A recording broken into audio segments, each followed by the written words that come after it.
Fracture has been one of FPX's most comfortable maps, and they've picked it all throughout this stage. While most teams are using Brim and Viper on this map, FPX choose to use Omen. FPX appears to believe that A main control is the most important part of winning on Fracture, which is why they've chosen to bring Omen instead of the Brimstone because of this one-way in particular. In almost every single round of this half, FPX is going to be throwing this A main one-way. Now, we're going to look at how DRX saw this information. Their coaching staff clearly prepared well for this match, and they start to create a game plan to exploit the fact that FPX is always going to be placing this one way at the start of the round and prioritizing controlling A main. At the start of the match, DRX shows the same set play to take control of Arcade. Stax flashes Arcade, Zest haunts to reveal anyone that might be stuck there, and finally, a KO knife comes in and disables anyone in tower. In this pistol, DRX quickly 4-man bursts up through Arcade, and RB jumps through the wall looking to make space for his team. Artist finds the opening pick and TP's back Gen. Zest and Mako capitalize off the space and look to wrap up onto site, pinching Viper in tower. Artist finds Zest from back Gen, potentially through a gap in the smoke, in a 3v4 retake.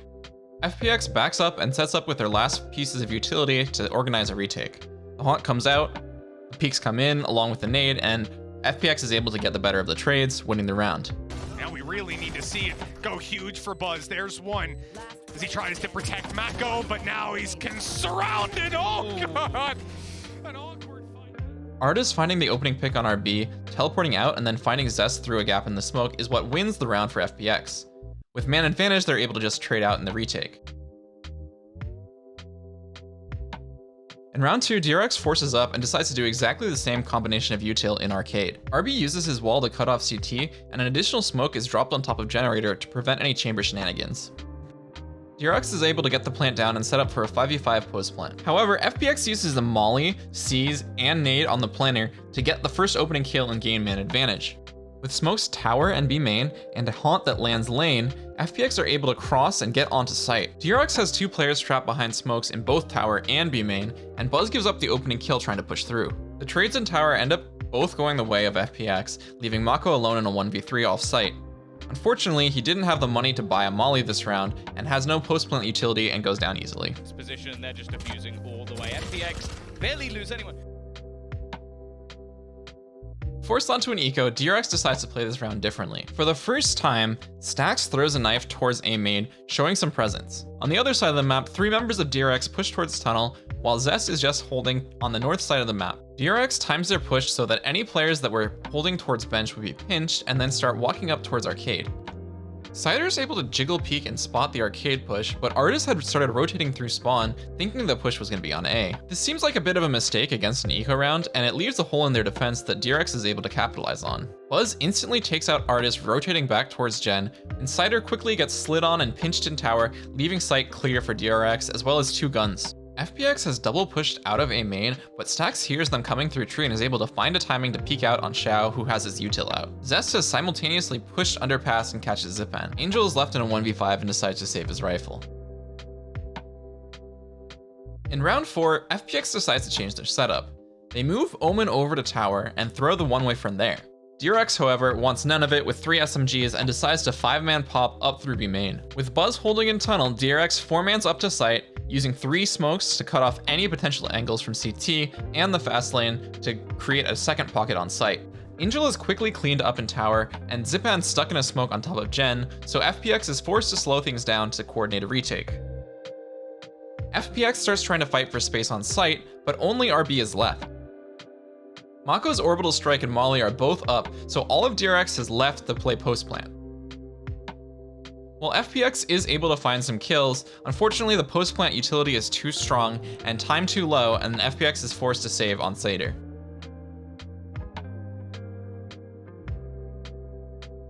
In round 5, FPX is largely on an eco, and DRX decides to largely stick together as 5 on the south side of the map. RB and Zest apply pressure towards B main, but are just jiggle peeking and holding for each other, not wanting to overextend themselves. Towards A main, Buzz and Zest are just holding, waiting out the first one way, and then seeing the second pop. After holding some more, DRX regroups towards B main and then does yet another 5-man pop through B main. Angel gets tagged by a haunt, and Artis gets slid on by RB, somehow losing the fight with the judge. Left in a 3v5, the two pistol players of FPX try to go for kills, get killed, and Cider has to save yet again.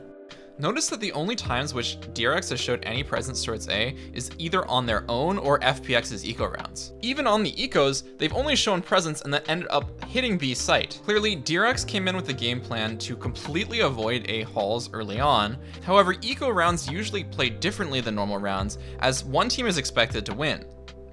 By using these rounds to threaten A, they can kind of give the image of having a presence while actually going B for all of their gun rounds.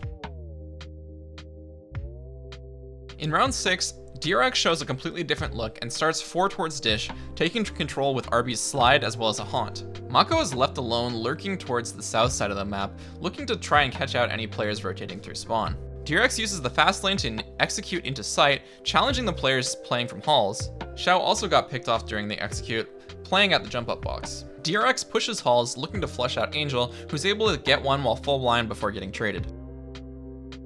Mako is still lurking in spawn and is able to find Satyr, who tried to push B main. From here, Artis is forced to just save the op in a 1v4. This is where FPX decides to call a timeout.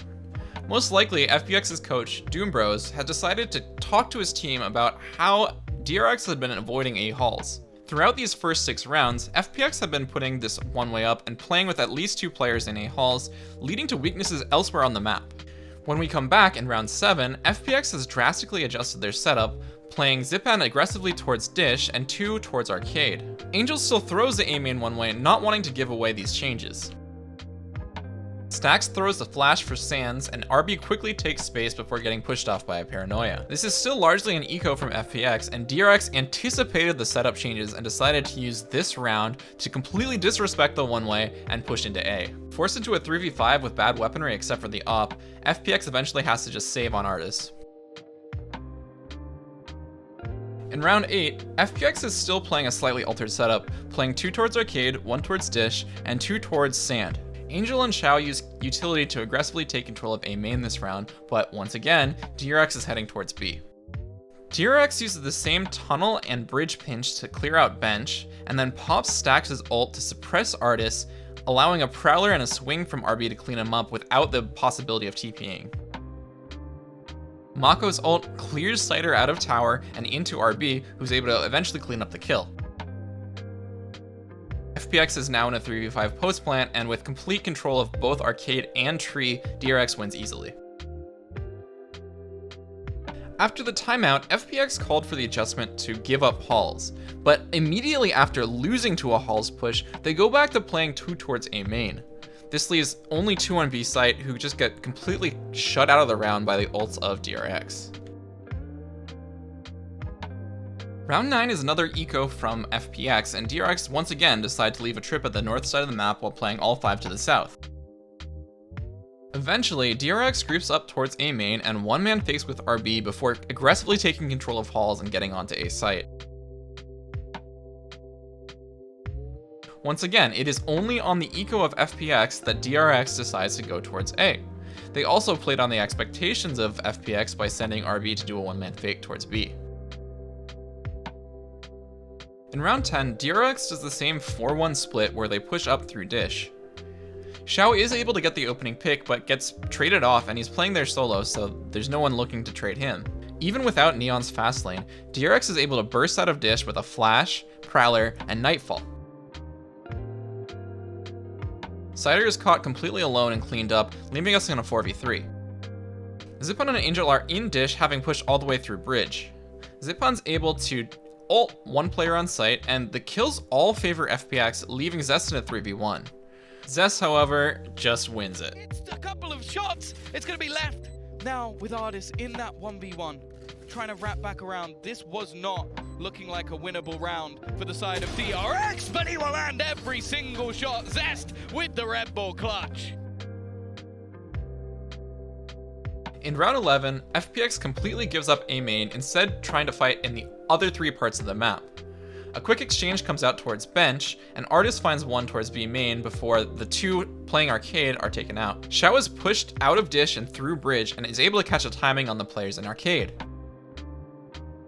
Xiao then throws his ult to mark both players on site, and FPX is able to get their first round since the first 2 rounds of the game. This was the first time that FPX's adjustments and fights towards all of the other areas of the map paid off. In round 12, DRX goes for a 2-man push with both Zest and RB towards Dish. The other 3 players are just holding B main and A main. After seeing both Artis and Zipan forced off of Dish, the 2 players decide to not push any further and instead turn around and take advantage of the map control they've gained.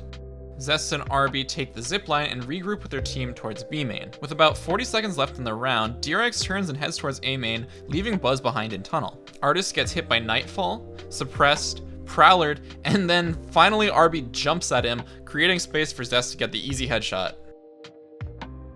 Although Zipan shuts down RB, Angel gets traded out, and then the late lurk from Buzz is able to catch the perfect timing to catch Zipan and secure the round. A little bit long, maybe trying to use the bait of the steps of Zipan. And look at this flank from Buzz. It's perfect, even having the tour de force in the backlines, but I don't think it's needed. Xiao not had the same magic thus far this map, but this would have to be the best of them. They know exactly where he is as well. Completely pins it in. Into the tour de force, a pretty fight to take, and Buzz will get it. A little taunting, I suppose. DRX is able to convert their 9-3 attacking half into a 13-6 overall victory. It's worth noting that because this is FPX's map pick, DRX got to choose side. They intentionally picked attack and thought that they could abuse the default defensive setup out of FPX. In the first 6 rounds, DRX only prodded towards A on eco rounds, their own or FPX's, and then hit B otherwise. As soon as FPX pauses after round 6, they immediately throw in an A hit against an eco from FPX. DRX completely avoided A main up until the very moment that FPX paused.